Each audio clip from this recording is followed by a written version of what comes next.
Hi, നമസ്കാരം. നമസ്കാരം. ഞാൻ സാലിക്കുട്ടി ജോസ്. ഞാൻ ഫാത്തിമ തെക്കാത്ത്.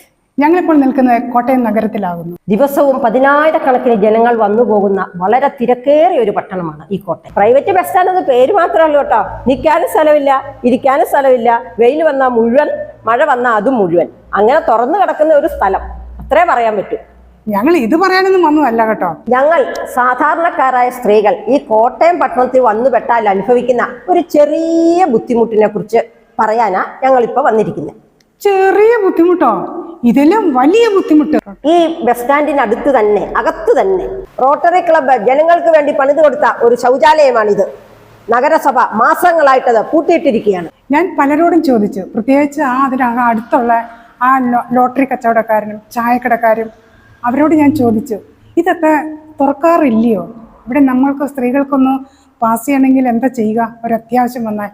അപ്പോൾ അവർ പറയുകയാണ്, ഇത് അടച്ചിട്ടിട്ട് മാസങ്ങളോളമായി. ഇവിടെ അടുത്ത് വേറെ ഒരെണ്ണം കൂടെ ഉണ്ടെന്നാണ് പറഞ്ഞത്. നമുക്ക് അവിടെ ഒന്ന് പോയി നോക്കാം. അതേതാണ്? അതല്ല രസം. അതിൻ്റെ പേര് കൂട്ടുകാരി. ഇതാണ് ഞാൻ പറഞ്ഞ കൂട്ടുകാരി. പഴയ പോലീസ് സ്റ്റേഷൻ മൈതാനത്ത് പണി കഴിപ്പിച്ചതാണ്. പക്ഷെ എന്താ പ്രയോജനം? അതും പൂട്ടി. തിരുനഗർ മൈതാനത്തുണ്ട് ഒരെണ്ണം കൂടി. അങ്ങോട്ട് പോവാം നമുക്ക്. ഇതാ കിടക്കുന്നു, അതും പൂട്ടി. ഇനി എന്താ ചെയ്യുക? ഈ കോട്ടയം നഗരസഭ ഭരിക്കുന്നത് ഒരു സ്ത്രീ വ്യക്തിത്വമാകുന്നു.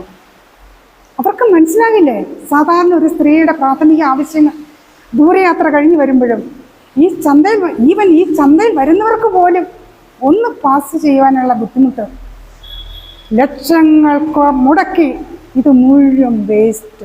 ഈ കോട്ടയം ടൗണിൽ വന്നു പോകുന്ന സാധാരണക്കാരായ അനേകം സ്ത്രീകൾക്ക് വേണ്ടി നഗരസഭ ഒരുക്കിയിരിക്കുന്ന ഈ വലിയ ഉപകാരത്തിന് ഒരു ബിഗ് സല്യൂട്ട്.